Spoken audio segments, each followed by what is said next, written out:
So it gives me great pleasure today to talk about diet.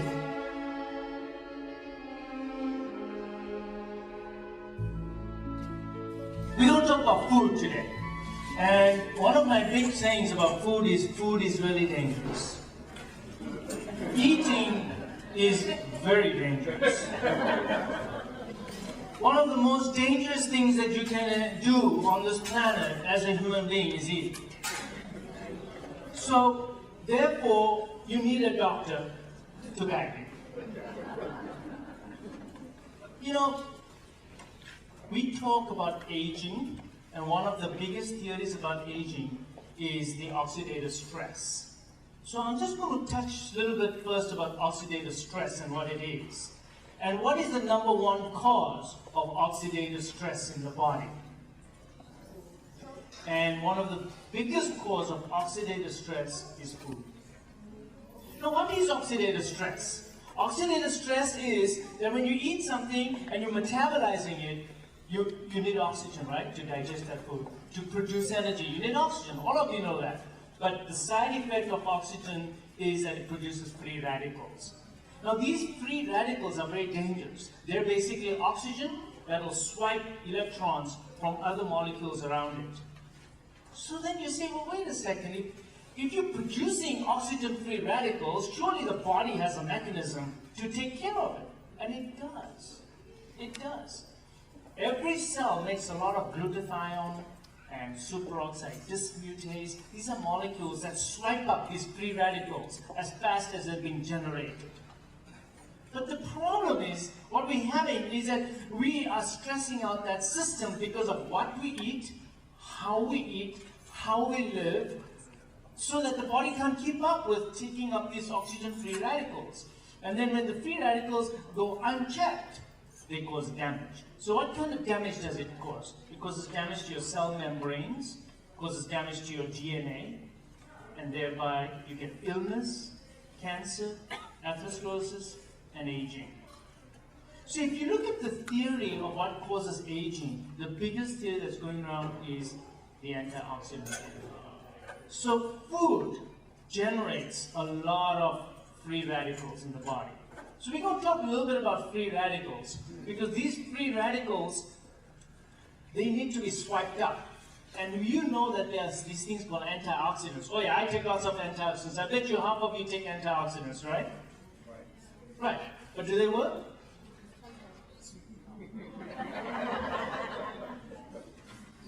So there was a big study done in England by Oxford University, and they took vitamin E.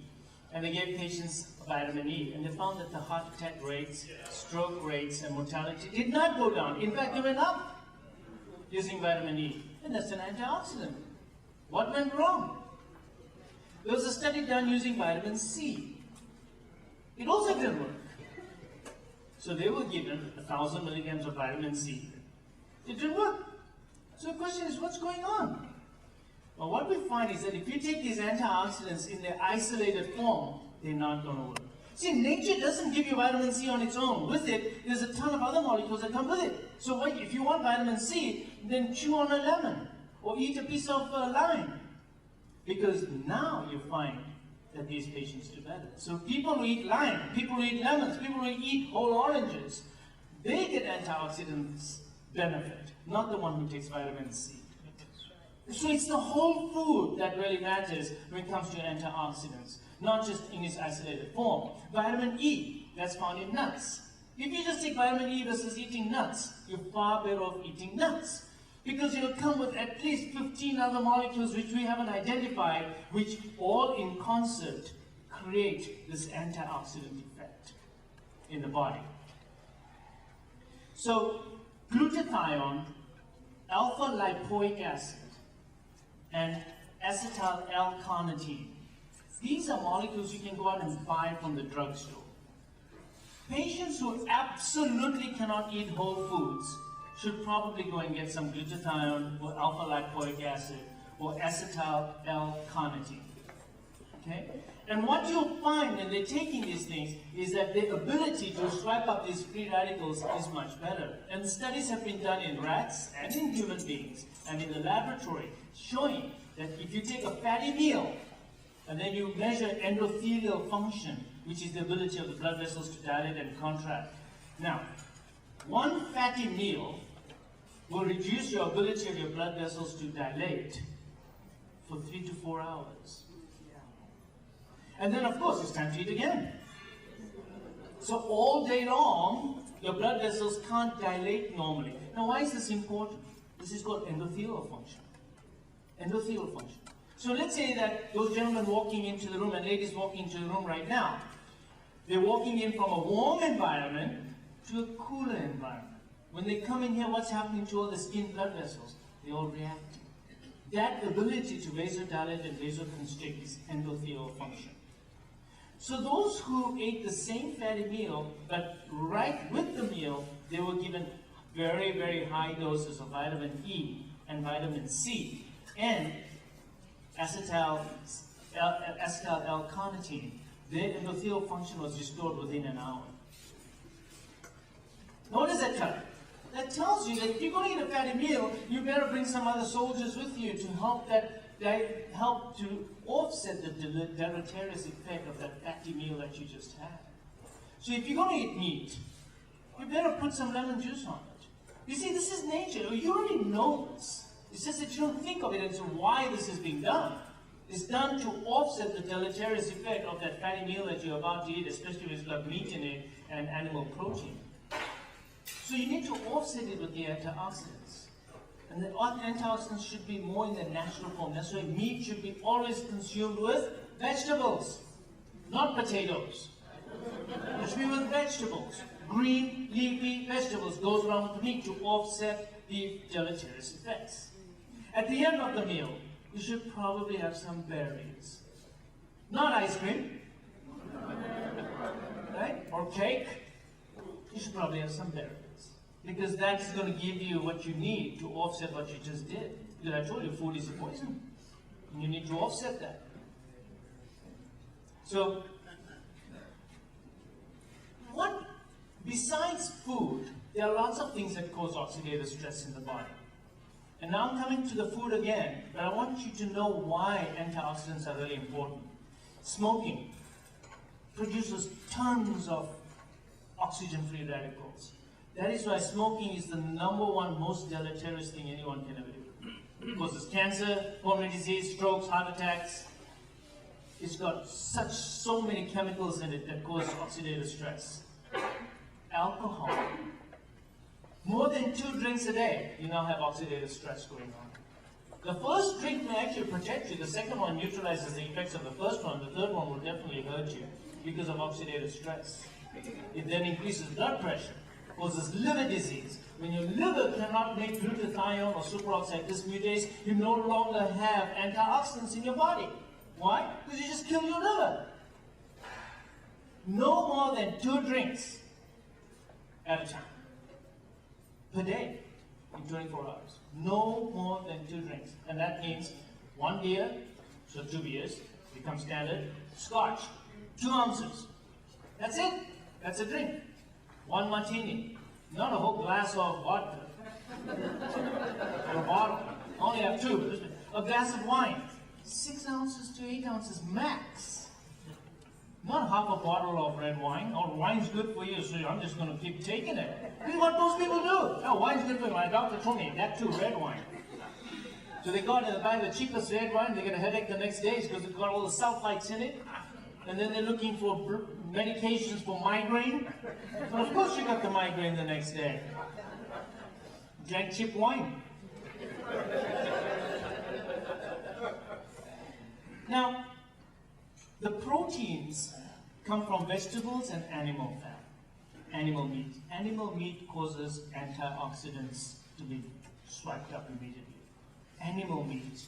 Studies done over and over and over again showing animal meat is very deleterious to the body. Produces a lot of oxidative stress.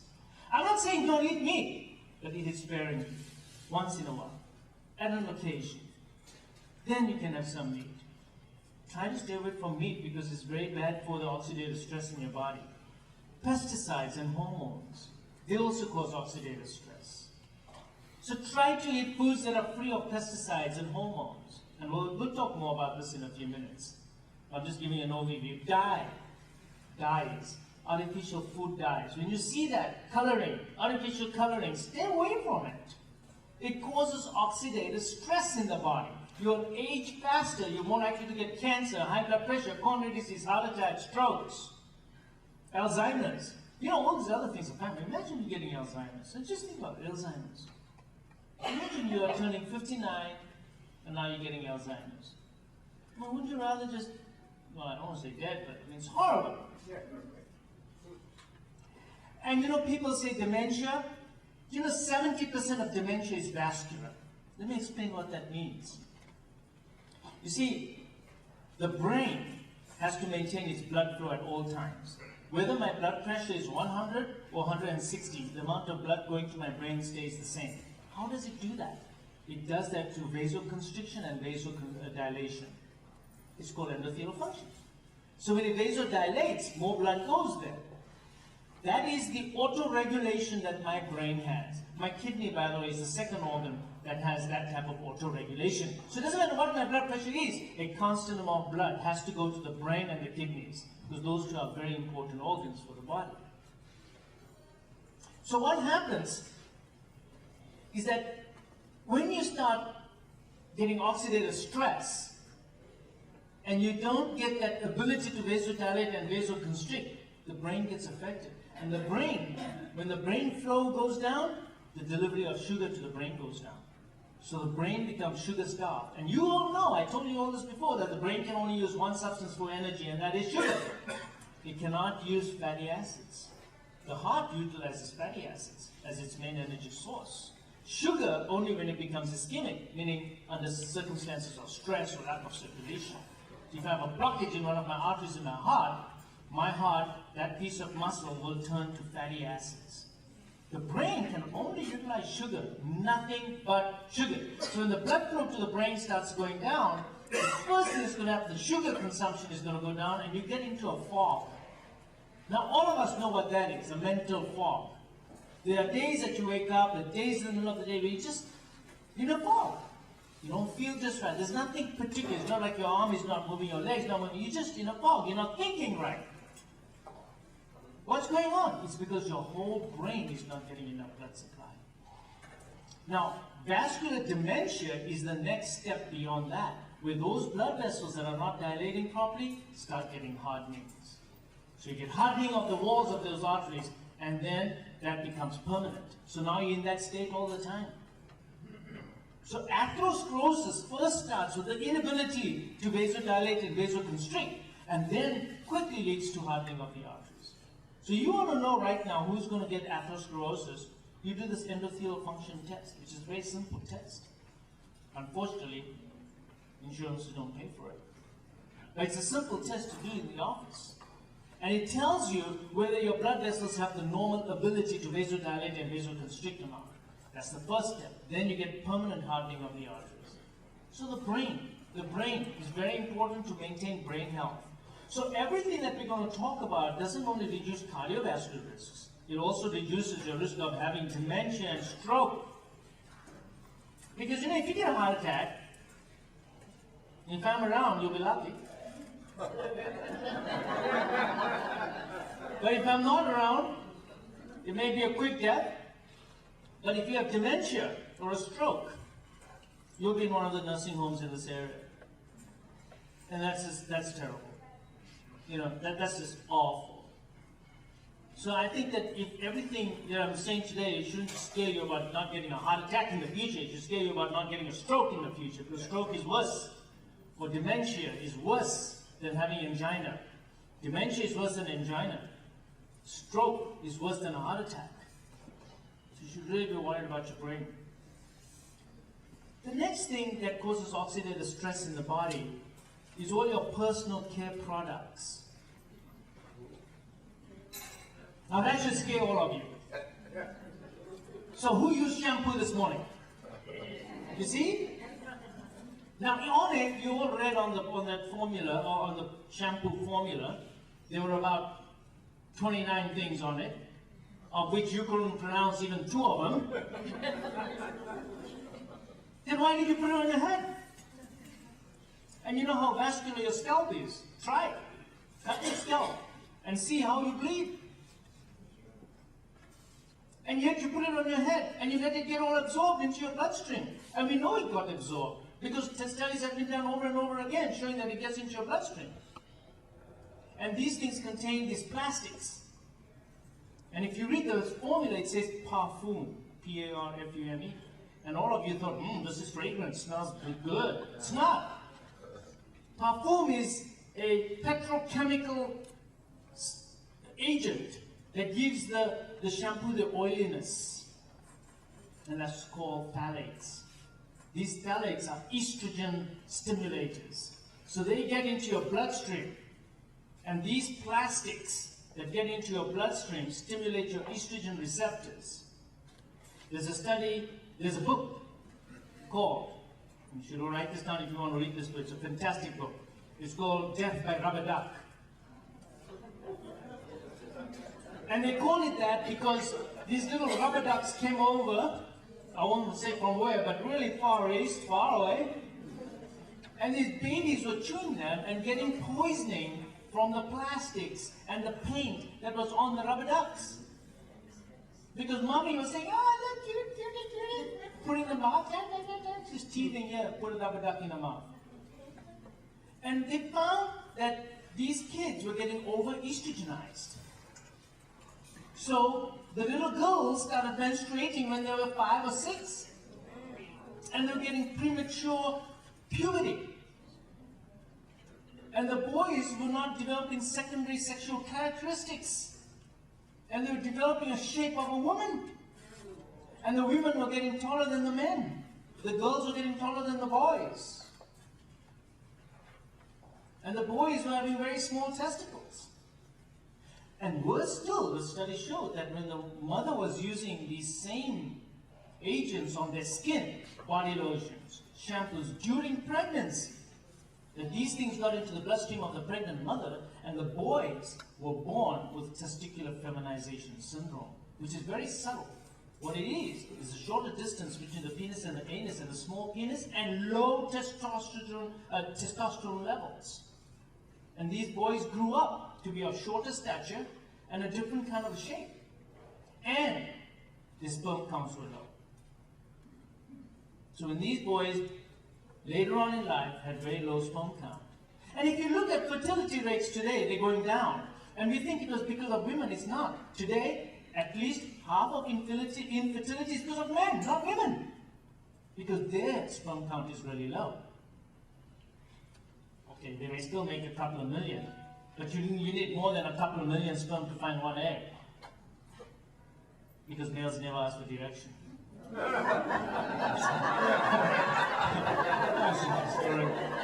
So this thing called testicular feminization syndrome and these plastics which cause estrogenic effects is very, very important. Breast cancer going up because of this reason. Now, for those of you who already know about breast cancer, you know that the breast cancer cells have estrogen receptor positivity or negative. That's estrogen receptors. And if there's too much estrogenic stimulation, what's going to happen? They're going to get breast cancer. Breast cancer rates are going up. If you have family history of breast cancer, or if you're a breast cancer survivor, you stay away from all plastics. And I'm talking about all plastics, not just body lotions and shampoos and makeup, but I'm talking about your containers, your food containers, your cups and mugs and all these things. Stay away from putting things in BTA containers. Your water bottles are terrible. Plastic water bottles, don't use your plastic water bottles. Stay away from it. The plastic leaches into the water. This has been shown over and over again. You're far better off using a different type of bottle made of metal, and then you can screw it and just fill it up with water from home. And by the way, bottled water. Let's talk about bottled water, just for a second. What is the pH of bottled water? It's between 2 and 4. It's extremely acidic. What is the pH? What is the pH of well water in an area where people live a very long time, like Okinawa or Sardinia or certain parts of Turkey, and there's one place in Afghanistan, believe it or not, where people live well into the hundreds. What is the pH of that water? 9.5. It's extremely alkaline. Now this bottled water is so acidic, I warn all of you not to drink bottled water. Now tap water is better actually. Because tap water, the pH is between 7 and 8. Your body's pH is 7.4. So you're a little alkaline. So given a choice between a bottled water and tap water, I prefer to drink tap water. Now of course, that's for the pH reason, but I prefer to filter my tap water, filter it. Filter. Put a charcoal filter on your tap water, but you're better off drinking that. Better still, buy alkalinized water. Because alkalinized water will have a pH of 9.5. Alkalinized water. We're going to talk a little bit more about water in a little bit. But the bottled water is what I'm telling you about. It's full of plastics and it's extremely acidic. Now, the tests have been done where they looked at Dasani, they looked at Evian, and they looked at, which is the other one that Pepsi makes? Aquafina. And they looked at all these various different ones, and they found that Evian was actually the best in terms of the pH. But all the rest were extremely acidic. So then the question is that, well, what do you do when you're outside, when you're home, or when you're not at home? What do? You take your home water with you, if that's what you really want to do. Okay? So I'm warning all of you to stay away from bottled water. And then they say, oh, this came from the spring, when most of the time it actually came from the tap, straight into the bottle. And then this carbonation. What is the pH of carbonated drinks? 2.0. So why don't you just put it away and take some hydrochloric acid? Just get it over with.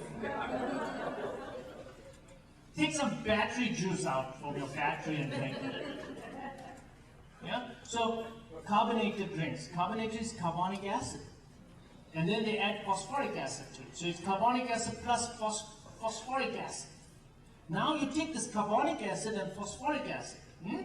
Take some Sprite and take a chicken bone. Leave some meat on it, of course.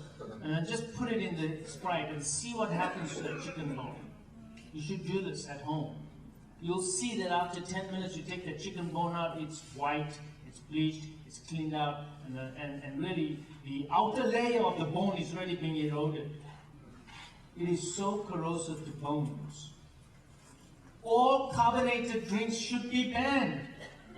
They should be banned. They don't make those because they're good for you. They're made because they're good for the bottom line.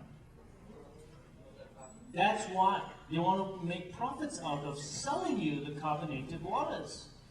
You should not drink carbonated drinks. It's not in nature. I don't see any soda streams out there. St. John's water is not carbonated. Now, there are some carbonated natural sources. And once in a while, you want to have a Perrier drink that's carbonated just for fun. That's fine. But don't make that your regular drink. Yeah. Right? So, Cokes, and look at osteoporosis. Our children nowadays, 19, 20-year-old girls, more than 50% of them already have osteoporosis. So wait a second, what are we doing nutritionally and with water that's doing this? We live in Florida, we have so much sunshine. It's because these girls are consuming carbonated drinks, number one. Lots and lots of it. Number two, they're eating too much white flour. Now, white flour binds calcium, so you absorb less calcium. So therefore, you get calcium deficiency. So you get calcium deficiency. People eat a lot of manda, which is white flour, white regular flour, wheat flour. And people consume a lot of bread. That's why they have to fortify bread. You know how many ingredients go into a loaf of bread? You look at the ingredients of bread, they had to do all that because they stripped everything out. So they have to put it back inside. But the trouble is, when they put it back again as single atoms and molecules, does it do you any good from everything I told you? No. You got to leave it in the way nature had it before. So you add folic acid to bread. or you add folic acid to let's say, your orange juice. Do you think any of that really gets absorbed? They add calcium, for that matter. They add calcium to your orange juice. And all these girls are drinking orange juice. But they still get osteomalacia and osteoporosis. So that calcium is not going to get absorbed. You want some calcium? Then you go out and eat what the cows are eating. Real grass, or should be eating. Real grass. So you go eat spinach. You eat kale. Dark green leafy vegetables. That's going to give you more calcium. They have the strongest bones. Elephants, giraffes, cows. They have the strongest bones on this entire planet. The weakest bones are the carnivores. You know when that lion falls off the back of an elephant? And they say, oh, there's a very dangerous encounter with the elephant. You know, it wasn't because he got trampled, it's because when he came down and he fell down, he broke his hip. Animals break the bones. The carnivores break the bones. That's the encounter. Well, the leopard climbs up the tree with his prey and then he falls. Actually, the leopards are pretty good, but when they fall, they break their bones. I've still to see a cow with a fractured bone, you know. Even if they get tipped over by high school kids who go onto the farm and they tip those cows over, nothing happens to them. Their bones are so strong. Yeah. So, you know, foods are being made not for your benefit, but to take what's in your pocketbook. That's what it is. Because it serves them right. And it appeals to you. I'm going to drink this OJ. By the way, orange juice. You should not be drinking orange juice. Too much sugar, very high glycemic index, and they got omega-3 added, they got folic acid added, they got calcium added. I don't know what they're going to add next to orange juice. But orange juice is worthless. The only time I use orange juice for any of my patients is if they're having a hypoglycemic attack in my office. Or somebody who has been on a diuretic. And his potassiums tend to run a little bit on the low side. I might tell that, you know, take 6 ounces of orange juice every morning, or 8 ounces of orange juice, because it's got some potassium in it. Orange juice does have potassium. So I'll give it to them for that reason. And then I don't have to give them a potassium pill. But be sensible about these things. You want to have the benefit of orange juice, then eat a whole orange. Because it'll come with all the other things that are supposed to come with it. And then you will absorb everything slowly, not so quickly. And therefore its glycemic index will be good. So I digress because I was talking about the personal products, and then I was talking about water. So personal products. Now, I'm not telling you all to sit here next to each other smelling of sweat and everything.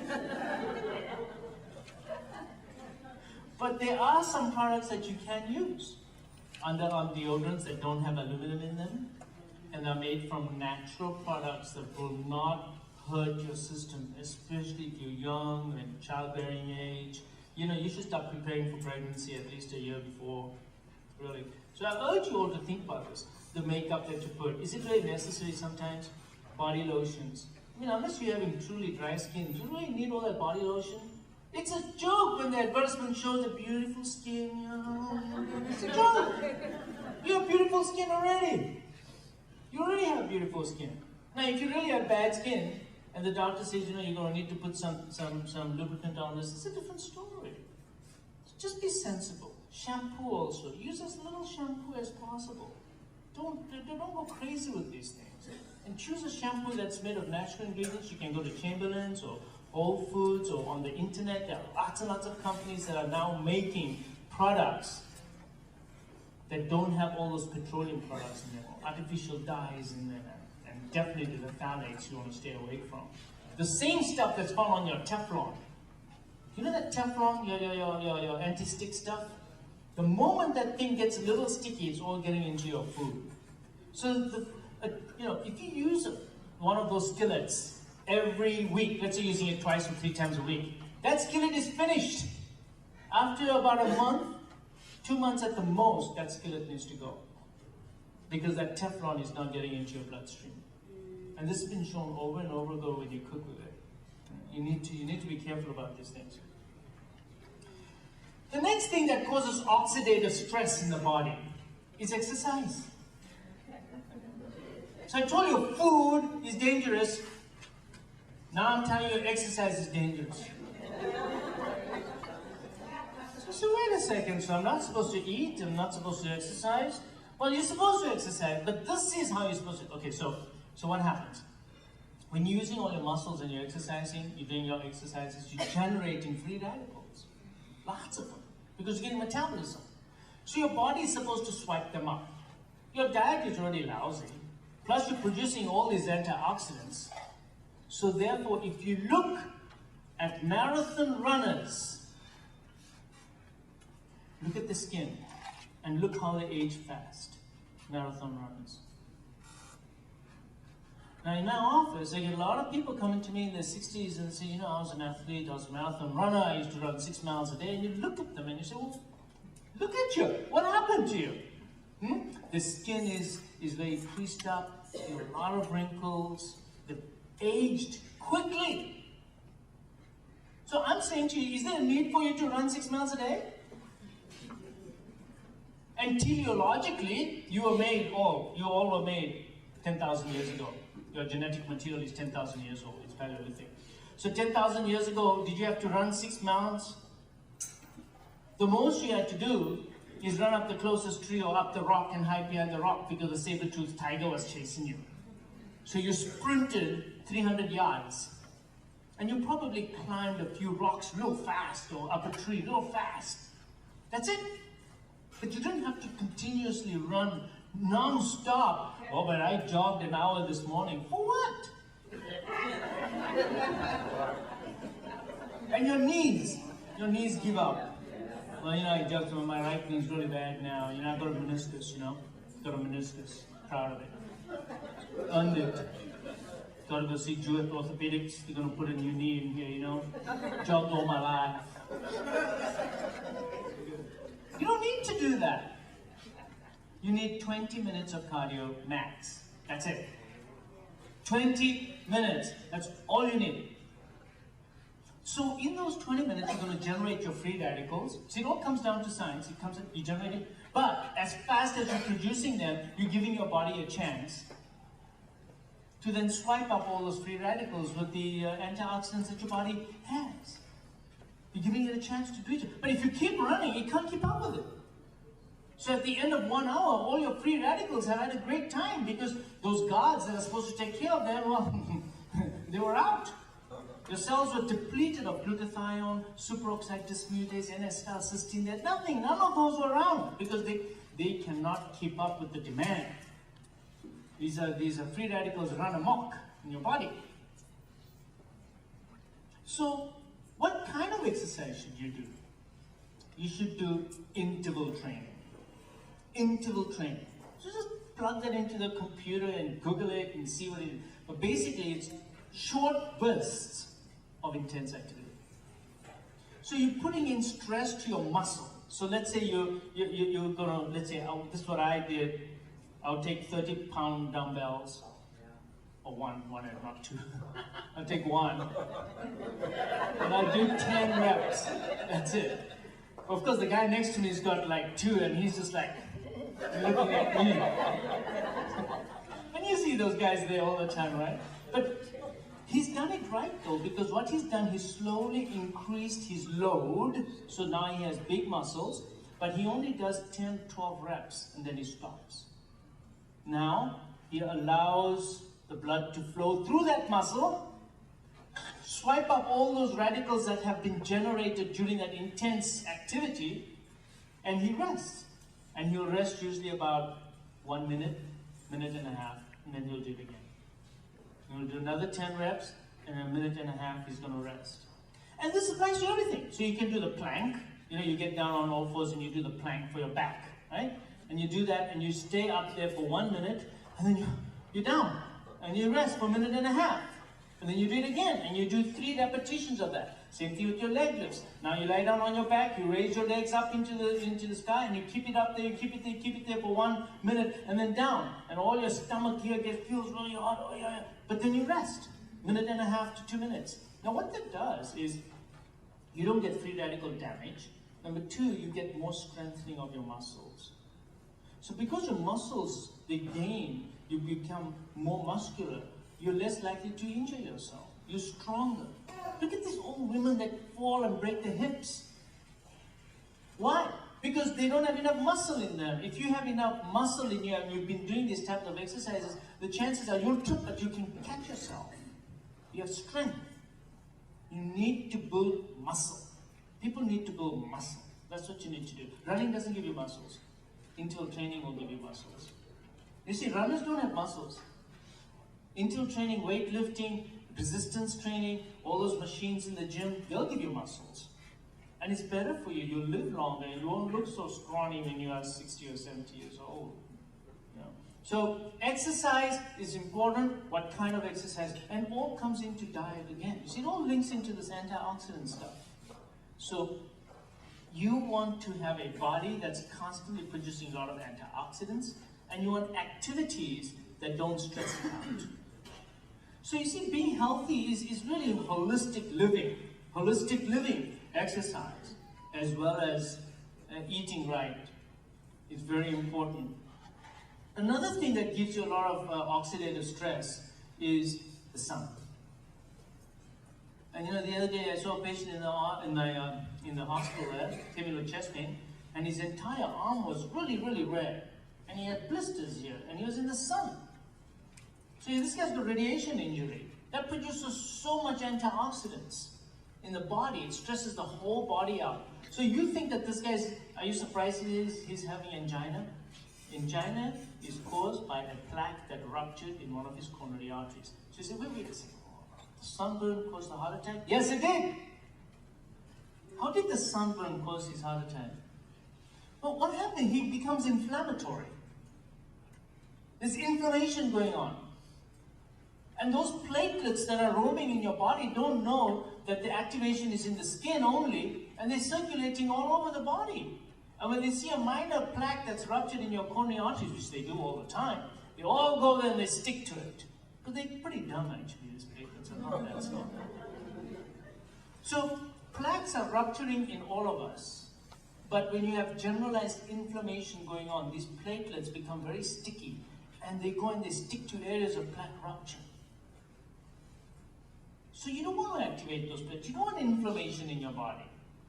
So avoid extremes. This guy was crazy. He had skin burns. All of you need to understand that. Yeah, go and enjoy the beach, but you better make sure that you put a big broad brim hat on.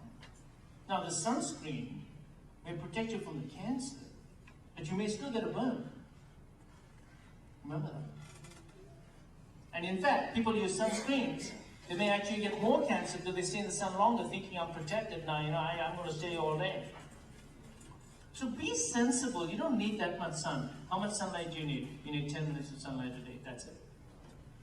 10 minutes. As long as part of your body was exposed to sun for 10 minutes a day, you're getting enough sun rays to convert your vitamin D. That's what you really need. And a few other things in the body. But that's all. So be careful about radiation. Be very careful about, so talk about radiation, you know, how come the incidence of cancer is of breast is much higher in Colorado than Florida? Because the mountains emit radiation, natural radiation. So that again shows you that radiation itself causes ionization. Ionization, free radicals. So this all comes down to the free radicals. So there are a few things that you can do. I told you about the interval exercise training, martial arts. Now, for those of you who say, "Oh, you know, I'm no Bruce Lee," but you know, I'm not asking you to do that. But you should do some martial arts like Tai Chi. Now, for those of you who don't know what Tai Chi is, you know, it's slow, deliberate movements of the body. It's fantastic. Whenever you maintain a certain posture for a certain time, that is like doing the isometric exercises. So yoga, martial arts. Yoga and martial arts are fantastic. So see, does it actually reduce your inflammation in your body? It does. It does. It does. Because what happens also in interval training of this kind is you're telling those cells, hey, listen, I'm going to need you. So you create a need for the antioxidant production, and they get produced, they get used up, and then repetition, they get entrained. So the next time you do weightlifting, they're already producing, they're already there for you. So now, the guy who does martial arts, the guy who does yoga and interval training, if you measure his glutathione levels, they're higher, which is what you want. That is why these things help you live longer. They help you live a healthier lifestyle. You can live longer in a healthier person. Green tea. Green tea is very good for you. It's got a lot of antioxidants in it. Omega-3. Omega-3 oils. A lot of antioxidants in it. Vegetables. We'll talk about vegetables. Tomatoes have lycopenes, for example. Lots and lots of antioxidants in it. Berries, blueberries, raspberries, all types of berries. And then also for antioxidant production, you need lots of vitamin D and zinc. Vitamin D and zinc. So, now, should I go measure my vitamin D level? Should I measure my zinc level? Because I don't know how good I am. Well, if my diet is not good, yeah, I suggest that you all do this test called SpectraCell. SpectraCell is a blood test that you can do to see which amino acids in your body are missing, which vitamins in your body are missing, and which supplements you should take. It's a terrific test. It's covered by Medicare, and it's covered by most private insurances also. If they don't, the test probably runs about $80 or $90, which is not that bad. But it's a good test. Instead of popping 20 pills, you rather do this one test and tells you what's missing, and take only what you need. Don't take unnecessary stuff. I already told you, studies have shown vitamin E and vitamin C excessive supplementation causes increased death. Because nature doesn't have it like that. I don't see vitamin E growing on a plant and pluck it off and eat it. It just doesn't happen. So you want to eat it in its natural forms. Cocoa, dark chocolate that has at least minimum 80% dark chocolate in it. Cocoa, 80% cocoa. It's one of the richest foods in antioxidants. So after eating a meal that may be a little heavier, and maybe it had some of the things which I normally don't like to eat, go and have a piece of dark chocolate. Right in my bar, I have a little bar thing, it's got a little chocolate, dark chocolate, 80% cocoa in it. So that's about oxidative stress. Oxidative stress, the free radicals damage lots of parts of your cells. Your membrane gets damaged, all the receptors get damaged, but one area that they get damaged is your mitochondria. Now your mitochondria, they are the powerhouses of your cells. When they get damaged, you get the following symptoms: fatigue, tiredness, exercise intolerance, poor sleep, slow mentation, poor memory, difficult to even put things into memory. These are signs that your cells, basically you run out of battery. Each cell of yours, these are the mitochondria, they're the batteries. You run out of battery. So mitochondrial function, when their mitochondria get damaged, they have their own DNA, by the way. When they get damaged, that's it. That's it. You cannot repair that. So I'm not saying that you all should do this only now. You should have started this 30 years ago. To preserve your mitochondria, you need to be telling your children now. So if your baby turns 5, you're going to give that baby some nice healthy food instead of giving it cake and candy and chocolate and chips and Coca-Cola. And then the kid turns 20 and now all of a sudden attends one of these lectures and has to change his lifestyle, and wondering why. You trained me to eat like this, you rewarded me with these things, and now you're changing. No, you need to train your children now to start eating right. You need to go home and throw out everything in your pantry and start fresh. Now this is extremely serious. You, your children, your nephews, your nieces, you have to do this now, because if we're not, we're going to have a nation that's going to be mitochondrial depleted. And you know what? So let's share you a little secret with you. For the first time in modern history, the IQ of kids is going down. For the first time. Just article came out last year. My theory to that is, I think it's nutritional and poisoning. That's what it is. Because how else would this happen? They're not getting intoxicated with lead or mercury, although there's a lot of lead and mercury toxicity going on as well. I think one of the reasons is because of diet. We feel, look, this poor kid wakes up in the morning, okay, he's all groggy, and he comes out there, and his mommy does his hair for him and says, sit down and have some breakfast. And the kid, you give it a bowl of cereal, and it's full of sugar. Right? It's full of sugar. And the kid eats it, and now he feels all bushy-tailed, and now you can't even get him into the car, he's all over the place. He's uncontrollable. When you spank him and put him in the car, and you take him in the car, he's messing on you, just turn around, you yell at him a couple of times, and you keep driving, you almost crash into the guy in front of you, you finally get to the school and you kick him out. And go, uncontrollable kid. Kid goes into the class, teacher can't even control this class. Sit down, everybody. Look how many times it will sit down, everyone. It takes him 15 minutes to settle down, but then an hour later, the kids are all snoring. Wait, look, wake up, Tommy! Because now his sugars went down so low. Because what happens at high sugar diet that you just gave the patient, not the patient, the kid, the insulin levels went really high, really high, and then dropped that sugar so deep and so fast, but the metabolism, by the way, I'll come to you in a second, but the sugar dropped down so fast that the guy's hypoglycemic. Now, as far as the metabolism is concerned, because the insulin levels went up so high, for the next 4 to 6 hours, that kid is in storage mode. Because insulin's job is to put everything that's in the blood into storage. So that poor Tommy is gaining weight now. Even though his sugar is down, he's gaining weight. Because his metabolism is driven by insulin. And you just bumped up his insulin. Any one of you want to gain weight? Just take some insulin shots right now. Right now. Or boost your own insulin levels right now by eating lots and lots of sugar right now. Right now, at this very moment, give lots of sugar, your insulin levels go right up, and you'll gain weight. Right now. You'll gain weight immediately. Insulin is what makes you gain weight. And then poor Tommy is thrown out of the class and he goes and he eats another high glycemic index meal. He comes right back, he's uncontrollable again until lunchtime. And then boom, the cycle goes up and down all day long. And then you're wondering why he's failing his grades. I mean, come on. He wasn't awake when you were talking to him about simple things like arithmetic and stuff like that. You see, you've got to have that steady sugar levels throughout the day. So now we are producing a nation of kids who are difficult to control, their IQs are going down because they're not learning anything properly, and they're becoming obese. They're gaining weight. And mommy said, look, I didn't give it anything. I didn't give it any of that. Well, you gave it all that sugar. Sugar is really bad. So sugar causes these fluctuations, and it's very important that kids be taught the right thing now.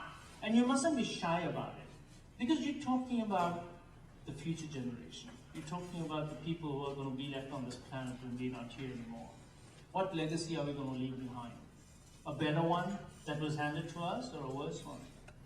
Yeah. I think that it's a grave responsibility on each of you to first and foremost be the example that you want to be and pass it on to your children and your grandchildren.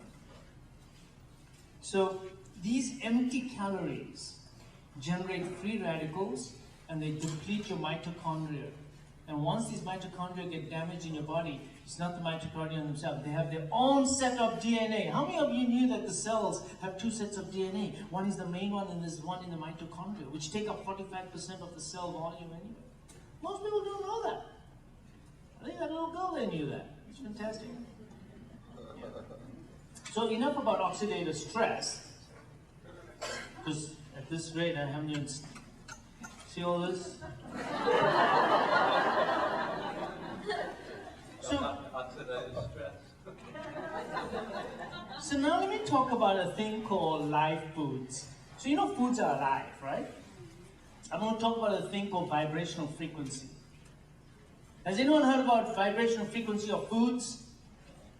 I see just only a few people. Now, why is this important? Because food is alive. That thing is alive. I want to eat it while it's still alive. Because when I eat it, I'm going to get 2 plus 2 that's in it, and I'll get 5.